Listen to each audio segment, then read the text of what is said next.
I watched Gangs of London season 1. I remember saying to you, surely there's got to be some sort of roles coming up because season 2 was being cast. And I remember I said that I really want it, and you said, I'll see what I can do.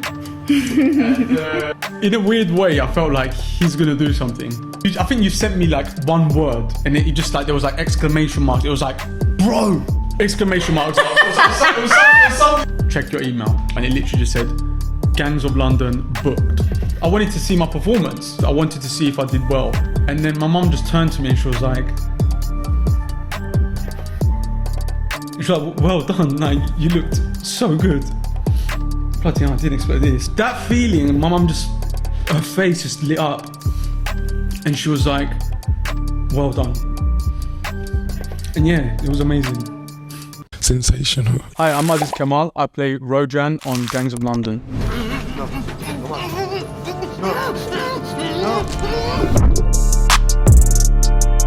I watched Gangs of London season 1. There was a lot of Turkish characters in there. I'm of Turkish Cypriot background. And then I came in and spoke with you. I remember saying to you, surely there's got to be some sort of roles coming up because the season 2 was being cast. And I remember I said that I really want it. And you said, I'll see what I can do. In a weird way, I felt like he's going to do something. Yeah, so mine was a self-tape.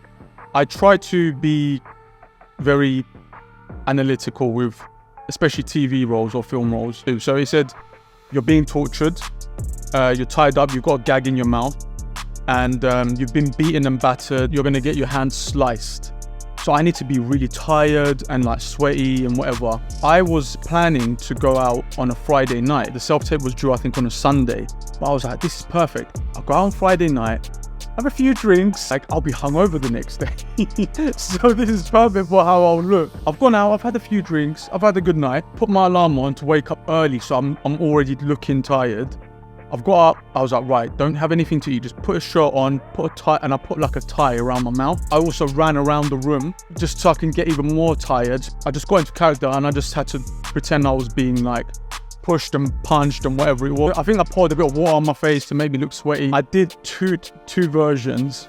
I did one a bit more toned down and then one where I was like screaming really loud. And I was like, you know what, I feel good about this. Sent them to Marcus and I said, just tell me, I just want your feedback. He said, you know what, I like both of them. Let's send these 2. I like that pressure. Sometimes I thrive under pressure. With that, it wasn't like, oh my God, I have to get it. It was time to shine. That was my belief straight away. I was like, this is your moment, you're gonna smash it. You know what? I looked at WhatsApp the other day. It sent me like one word and it just like, there was like exclamation marks. It was like, bro, exclamation marks. And I was like, question mark. Check your email. And then I saw the email and it literally just said, Gangs of London booked. I'm a bit of a method actor. I'm really trying to be in the zone. I'm like, I've done this. Mainly because it was such a physical role. It was mainly about that, like the way I'm looking like shocked and tired and beaten and bad. And I was trying not to think, to be fair. For me, it was just look like you have been destroyed. I remember I was walking around and I was just like, wow, okay. I don't think I reacted how I thought I would. No, I was going to say, did the gravity of it not quite sink in that moment? Yeah, it didn't. No. It was like, it was weird. I almost felt like I knew. I was almost like, yeah, of course I got it. I think the lead up, I was buzzing. I couldn't wait for the day. I got COVID leading up to that. I had to go in for a fitting. So they had to make like a prosthetic arm for me. And I went in that day. I remember put my arm in the thing and made it and I was coughing a little bit. And that day I got COVID tested. And then the next day they called me and they were like, you're positive. I instantly thought I've lost a job. But then there was a COVID outbreak on set. So I think it got delayed. And I was like, this is the best thing ever. But I remember the day when I found out like, oh, there's a driver coming to pick you up and all that. That's when I was like, okay, this is you're living Hollywood. I've worked as an extra. And I used to always look at the other actors and be like, that's going to be me. I was always like, I want to be that. Yeah, when I finally got the role and I came on set and people were treating me like royalty, I was just like, wow, this is amazing. I had the trailer. When we arrived, my trailer was next to Lale's, and I remember I saw, because it had my character name on it. It said Rojan, and we pulled up, and I just saw it, and I was like, oh my god, I do have a trailer. This is what I wanted. It felt easy in a weird way. I was like, yeah, just go do your job.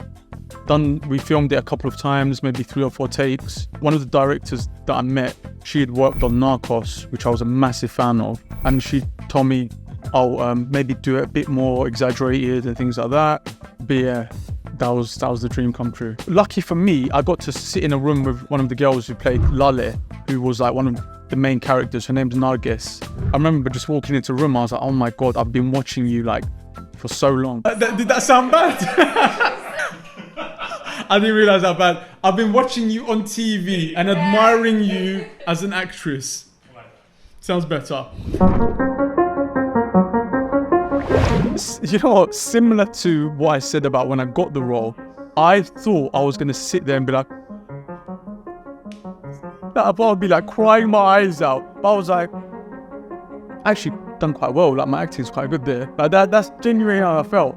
And it was nice because I sat down with my mum, my brother and my mate. And fucking hell, I'm actually getting a bit emotional now thinking about it. Because at that moment, I was like, I knew it was coming because I saw the car. I was like, oh my god, I'm gonna come out the car. And then my friend was like, oh my god, it's you. And I was just sat there like this, like it just silent. I just was watching myself because I wanted to see my performance. That was the truth. I wanted to see if I did well. And then yeah, it was a short scene. I think it was a couple of minutes. And then my mom just turned to me and she was like, well done, like, you looked so good. Bloody hell, I didn't expect this.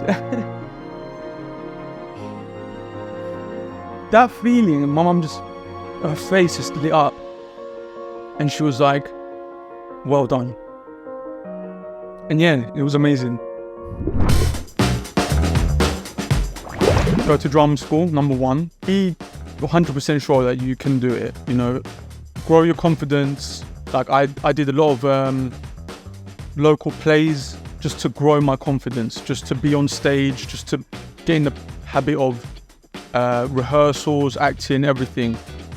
Being an extra for me was a good experience. Anyone can sign up to extra websites and just become an extra. Just being on set, seeing how scenes work. And I didn't know that before. I genuinely didn't know that they film it from this angle, then they film it from that angle, then they film it from that, and then it's like, now it's your close-up, now it's this, now it's that. The drama school that I went to, Identity, they had their own agency. When I finished my 2nd term and we performed, they signed me up to their agency. That helped me get into the industry.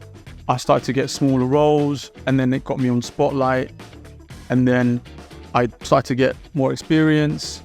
And obviously there's websites like Star Now, Mandy. You can do lots of little roles, build your show reel, update your headshots. For me, I think staying fit and healthy is very important. Like, I remember not long ago, I looked at myself and I was like, oh my god, I put on weight. Like this is not good for my career. Like if I'm taking this seriously, I'll sign up to the gym. I'm 34, first time I've signed up to the gym. I hate gym, absolutely hate it. But I was like, for the career, it's got to be done. The pencil is when you're, provisionally booked, is that right? But they're considering other people as well, right? So it might be me and some other actors that they want to know that we're free on those dates, but we haven't definitely got the job. I used to be an extra. You know how people say, oh yeah, you've got a network on set, always network. I never wanted to be that cringy guy that's like walking up to the director and like, I've seen people do weird stuff, like constantly speaking to the director while they're trying to work. I've seen things like that. I've always been like, okay, don't do that. Seen other actors who are not as friendly. I don't know, maybe it's because they're so in the moment that they don't want to be disturbed.